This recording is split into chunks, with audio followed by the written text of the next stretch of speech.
Сонгон хайрхан дүүргийн прокурорын газраас 2022, 2023, 2024 оны 1-р улирлын байдлаар тус дүүргийн нутаг дэвсгэрт хүүхэд сургаггүй алга болсон гэмтэргийн талаарх гомдол мэдээлэл шийдвэрлэлтийг шалгасан байна.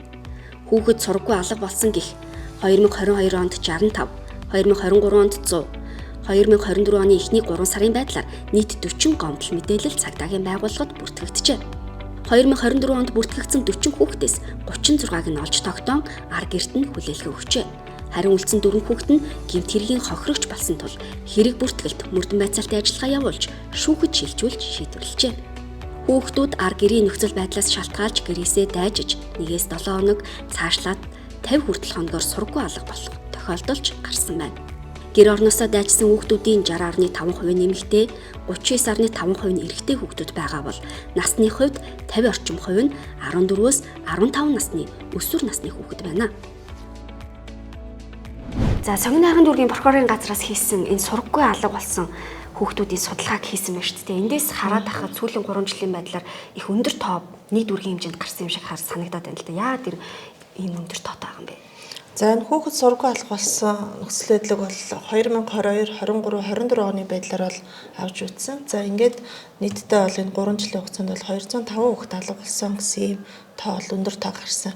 За энийг ингээд нэг үрчлээ аваад үзэхээр бас 205 хүүхэд биш, нэг хүүхэд одоо давтамжтайгаар 2-оос 5 удаа ч юм уу тий алга болдог. Энэ тохиолдолд нөгөө ар гэр нь цагдаад мэдэгддэг ийм нөхцөл байдал бас тогтоогдоод одоо нөгөө цагдаагийн мэдээлэл тоо бүртгэлд орсноор ингээ 205 гэсэн юм бас өндөр тоо бол гарч байгаа нөхцөл байдал бас харагдсан судалгаанаас. Тэгэхээр ар гэрээсээ дайжсан дуудлага мэдээлэл бүр энэ сургаггүй алга болсон гэдэг энэ мэдээлэлд ордог байх нь шүү дээ тийм ээ. Тэгвэл яагаад энэ хүүхдүүд гэрээсээ дайжаад байгаа юм бэ?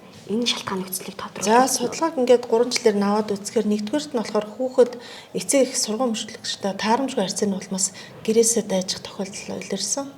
Тогтоогдсон. За хоёрдугаарт нь болохоор сэтгцийн өөрчлөлтөө хүүхэд бас гэрээсээ дайжээ тараа хяналтгүй байж байгаа дайжээ давтуусан суугаад явдаг ч юм ийм нөхцөл байдал тогтоогдсон. Хүүхэд хичээлдээ явлаа гэж гараад дайс нөхдөндөө хоноо тоглоод ингээ хоноо хүн алга болчихсон. Энэ нөхцөл байдал бол тогтоогдсон. За 3 дугаарт нь болохоор цагийн ажил хийгээд 17 та 16 та хүүхдүүд цагийн ажил хийгээд ар гэртээ ингээд мэдэгдэлгүй ингээд явчаар сургаггүй алга болоо гэд бүртгэлд ороод явдаг. Ийм дөрвөн бас тохиолдлоос судалгаагаар бол гарч ирсэн байж.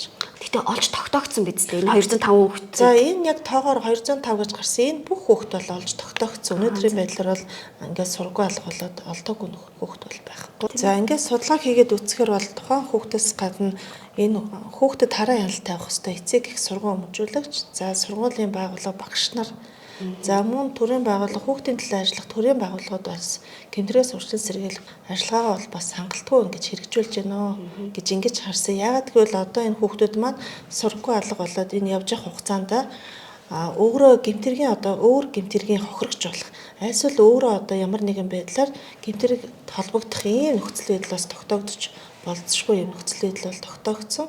За энэ одоо 205 гэсэн энэ тооноос аваад үзэхээр 4 хүүхэд бол гэмтэргийн хохирогч болсон. Ийм нөхцөл байдал тогтоогдсон. За энэ 4 эргийн 2 нь бол одоо ажиллагаа шалгадаад 2 нь шүүхээр ингээд шийдэгдсэн. Бэлгийн хүчирхэл төрөлтөгдсөн. Ийм нөхцөл байдал бол тогтоогдсон байж.